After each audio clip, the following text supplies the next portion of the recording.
5, 4, 3, 2, 1. Bonjour à tous, j'espère que vous allez bien. Moi, je me porte bien, alhamdulillah. Donc, aujourd'hui, on va corriger un exercice très intéressant dans la série sur le champ magnétique. C'est l'exercice 2, n'est-ce pas? J'ai choisi l'exercice 2 parce que c'est un peu, voilà, intéressant que les autres. Mais là-ci, vraiment, comporte que des exercices intéressants, n'est-ce pas? Mais j'ai choisi ça pour corriger ça sur YouTube. L'exercice 1, je l'ai déjà fait sous format vidéo que j'ai publié dans la plateforme. Et aussi en parlant de la plateforme, je vous montre ça vite fait. Donc vraiment, je mets à jour à chaque fois les vidéos, n'est-ce pas, sur physique chimie et tout. Et j'ai même créé un nouveau menu sur cours inscrit là, qui est en haut là. Pour que par exemple, lorsque vous inscrivez et vous créez un compte, vous pouvez vous connecter là directement, n'est-ce pas, là directement. Donc je me connecte. Voilà, donc là, vous allez voir vos cours rapidement ici. Au lieu de chercher le midi à 14 heures. Donc, lorsque vous inscrivez et vous connectez, vous allez seulement cliquer sur l'onglet cours inscrit là que j'ai créé en haut. Et après, vous pouvez cliquer sur physique chimie pour voir les cours. Ça ne sera plus cadenassé, n'est-ce pas? On est d'accord. Donc là, c'est une cinématique, gravitation, oscillation, même génération des champs magnétiques. Hier, j'ai publié aussi le résumé, n'est-ce pas, sur les champs magnétiques. Un résumé vraiment intéressant sur ça que vous pouvez visionner, n'est-ce pas? Donc voilà, je vous montre. Bonjour à tous. C'est vraiment clair aussi. Avec N qui est égal à grand N. Donc c'est ça. Donc l'inscription se continue seulement à 10 000 francs. Il n'y a pas de mensualité. Et vous ferez mathématiques, physique, chimie et SVT, Inch'Allah. Et en parallèle de ça, il y a des groupes Telegram pour aller beaucoup plus vite parce que les vidéos sont un peu dures à réaliser. Ça prend du temps en fait. C'est pour cela que j'ai mis en disposition des groupes Telegram. Par exemple, je mets des vocaux, c'est beaucoup plus rapide. Hein. Donc, je balance d'abord le document, après je mets exercice 1, j'explique après exercice 2, comme la solution aqueuse, voilà. Donc, il y a correction des exercices de chimie, même des exercices de mathématiques, voilà. Il y a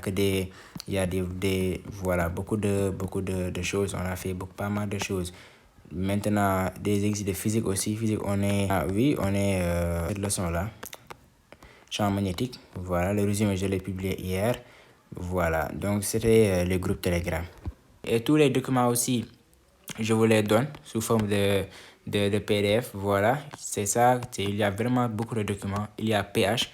Ça, je le ferai, Inch'Allah, sur YouTube. J'ai corrigé la série complète sur PH. Et je vais proposer une série sur acide fort et base forte. Il y a vraiment beaucoup de documents ici pour vous. Voilà, donc sans tarder, on commence la correction de l'exercice 2. Maintenant, que dit l'exercice 2? On a dit un solénoïde et de 1000 spires mesure 60 cm.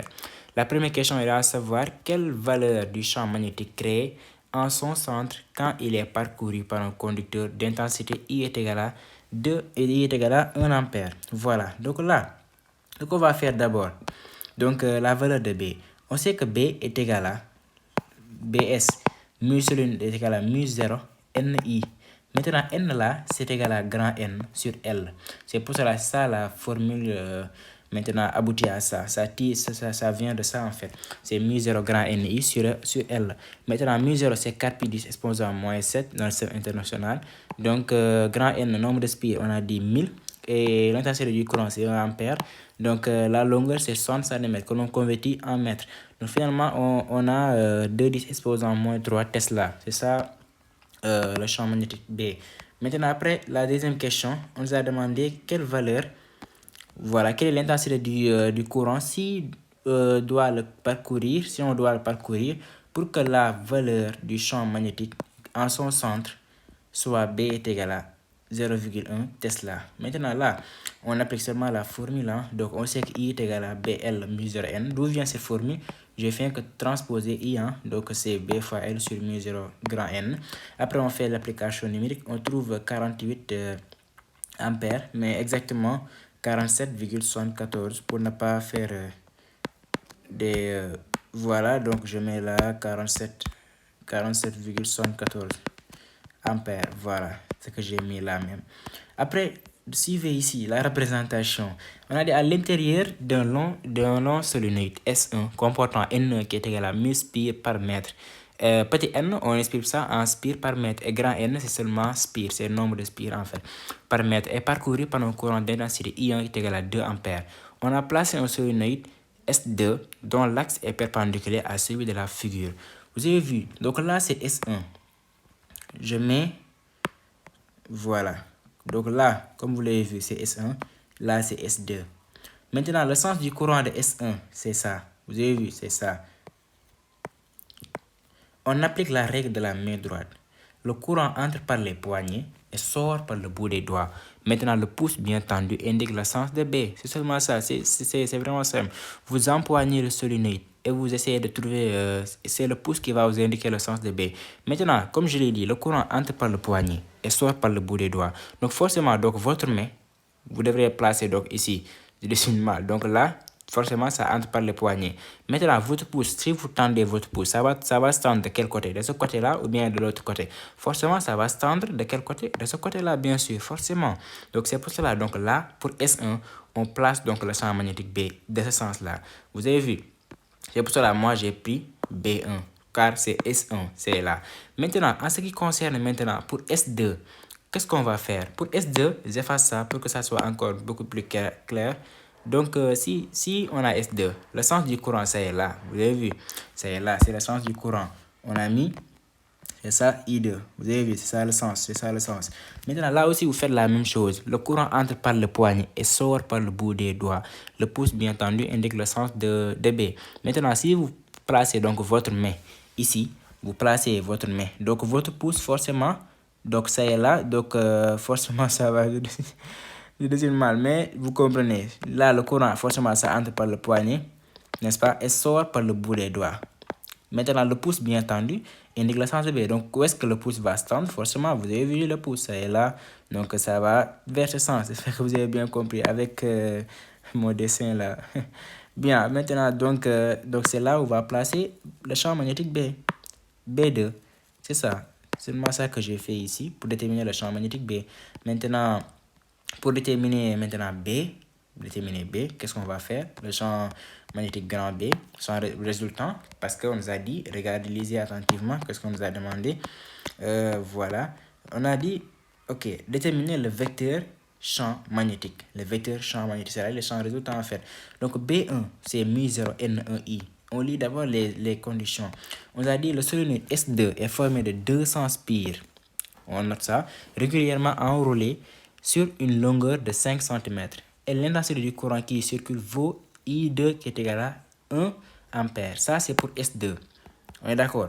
Maintenant, là, on nous a dit les sens du courant sont indiqués sur la figure ci-contre. Maintenant, pour S1, on nous a dit ça comporte N qui est égal à 1000 spires. N'est-ce pas? L'intensité du courant, c'est 2 ampères. Et il s'agit d'un solénoïde. Donc, vous appliquez seulement la formule.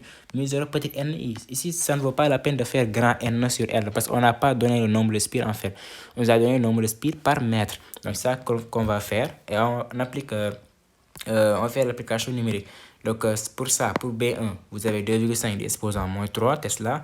Pour B2, vous faites l'application numérique. Et pour B2 aussi, là, contrairement à B1, là, on nous a donné un nombre de spires. Pour B1 seulement, on nous a donné seulement nombre de spires par mètre. Donc là, on applique seulement la formule initiale.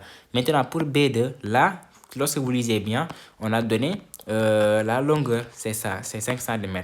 Et le nombre de spires, c'est 200 spires. Donc, on peut appliquer mu0 petit ni. On applique mu0 grand ni sur L. Vous appliquez seulement en fonction de ce qu'on vous a donné pour déterminer la formule exacte.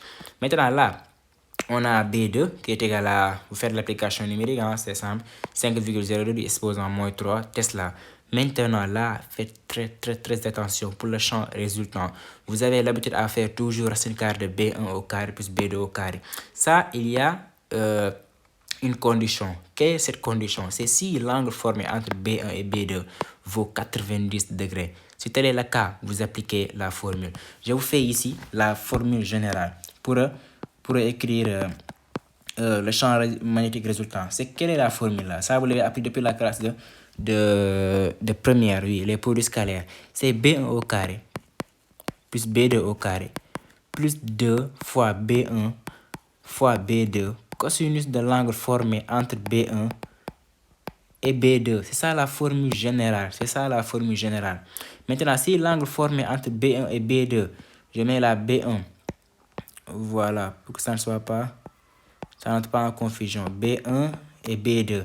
Si l'angle formé entre B1 et B2 est égal à pi sur 2, c'est-à-dire 90 degrés. Donc forcément, cosinus de pi sur 2 est égal à combien? Est égal à 0. Donc tout cela, 2, B1, B2, tout cela, ça va partir, ça va donner 0. Et ça va nous rester seulement racine carrée de B1 au carré plus B2 au carré. C'est ça d'où vient la formule. Mais si on vous donne un angle entre B1 et B2 et on vous demande de déterminer le champ magnétique résultant, donc là, vous appliquez seulement la formule racine carrée de B1 au carré plus B2 au carré, là, vous allez complètement passer à côté. Faites très attention à cette formule-là. C'est ça la formule générale. Si par contre, l'angle formé entre B1 et B2 est égal à pi sur 2. Donc, c'est dans ce cas où on va appliquer seulement la formule, à savoir racine carrée de B1 au carré plus B2 au carré. J'espère que je me suis fait bien comprendre. Donc, faites attention, lisez bien. Parfois, on peut vous donner un angle. Je me suis fait bien, il y a un exercice lorsque j'étais en classe de TMAS, c'était même le bac blanc, voilà, l'examen blanc. On nous a donné un angle entre B1 et B2. Et là, si on n'applique pas cette formule-là, forcément, on va fausser le champ magnétique résultant. Donc, faites très attention. Et regardez si on donne un angle entre B1 et B2. Si on ne donne pas l'angle, donc voilà, comme dans ce cas-là, donc c'est perpendiculaire. Et puis, c'est tout. Donc, si c'est perpendiculaire, vous avez vu l'axe X et l'axe Y, c'est perpendiculaire. C'est un repère orthogonal en fait. Donc, c'est pi sur 2, voilà. Donc, j'espère que c'est bien. Maintenant, pour représenter B, voilà, c'est le champ magnétique résultant. Maintenant, on a 7,5 exposants. Voilà, on était ici. Donc, on fait la racine carrée de B1 au carré plus B2 au carré. On se retrouve avec 5,6, 10 exposants moins 3 Tesla. Voilà, donc on a trouvé. Donc, pour la partie 3, qu'est-ce qu'on nous a dit? On a dit soit un solénoïde de longueur grand L qui est égal à 50 cm, qui est constitué de 2000 spires et parcouru par un courant d'intensité 1,5 ampères. D'abord, on nous a demandé de représenter les pôles de ce solénoïde. Voilà. Donc, les pôles, c'est à savoir pôle nord et pôle sud. Maintenant, d'après le résumé là que j'avais fait, donc j'avais dit que donc, le sens c'est du pôle sud vers le pôle nord. C'est le vecteur B. Maintenant, on nous a donné d'abord le courant, le sens du courant, c'est là. Vous appliquez la règle de la main droite. Ça entre par le poignet et sort par le bout des doigts. Donc ici, votre pouce doit forcément se figurer là. Vous avez vu, votre pouce doit forcément se figurer là. J'ai mis 4 doigts. Donc ça doit forcément se diriger là. Si vous empoignez votre solénoïde en fait. Donc c'est ça, le champ magnétique B. On est d'accord. Donc lorsque vous empoignez, c'est-à-dire en wolof quoi. Donc vous empoignez ça, donc forcément votre pouce se figure là et ça c'est votre pouce qui donne le champ le sens de B sens de B. Donc si votre pouce donne le sens de B, donc c'est ça forcément B. Donc maintenant, comme je vous ai dit, c'est à partir du pôle sud vers le pôle nord. Donc et que vous avez déjà B qui est le sens, donc forcément ça va être sud, le pôle sud, et ça le pôle nord qui est matérialisé ainsi, voilà, et l'autre comme ça. Bien, donc c'est ça. Maintenant, pour quelle est la norme, on applique seulement, comme il s'agit d'un solénoïde, donc c'est mu0 petit NI, mais on nous a donné le nombre de spires et la longueur. On applique la formule mu0 grand NI sur petit L, et vous avez 7,5 exposants moins 3 Tesla. Pour représenter B, voilà, je l'ai donné ici. Calculez ici, B est égal à 0,5 mini Tesla. Donc là, I aussi, vous tirez à partir de la formule de ça, n'est-ce pas? Donc c'est BL sur mu0N. Vous appliquez la formule, vous aurez 0,1 ampère. Voilà, j'espère que c'était tout. C'est que vous avez bien compris. Voilà, si vous avez des questions aussi, n'oubliez pas de me les poser dans les commentaires. Je vais répondre, Inch'Allah. Donc, toujours aussi, les cours continuent. Au fur et à mesure, j'upload des vidéos, je mets en ligne des vidéos sur la plateforme. Bien vrai que le temps, mais vraiment, voilà, je n'ai pas beaucoup de temps, mais n'empêche, je ferai des vidéos, beaucoup de vidéos sur ça. Voilà, après, je ferai PH. J'ai déjà terminé la série que j'ai, comme vous l'avez vu sur Telegram, la série sur, voilà, correction des exercices de chimie. Vous avez vu, correction des exercices 4 et 5, ce sont les exercices, les derniers exercices. Des exercices vraiment intéressants. J'ai tout corrigé avec des vocaux d'explication à chaque fois. Oui, bonsoir. Voilà. Vous allez bien. Donc, c'était tout. Donc, pour rejoindre, c'est seulement 10 000. vous allez regarder cette vidéo qui va s'afficher en haut de celle-ci, Inch'Allah. Vous allez comprendre comment s'inscrire dans la plateforme. Après, je vous ajouterai, Inch'Allah, dans les différents groupes Telegram. Donc, je vous donne rendez-vous prochainement dans une autre vidéo. Et si la vidéo vous a plu, n'oubliez pas de vous abonner et d'activer la cloche de notification, mais aussi et surtout de partager le lien de la chaîne à votre camarade. Allez, ciao!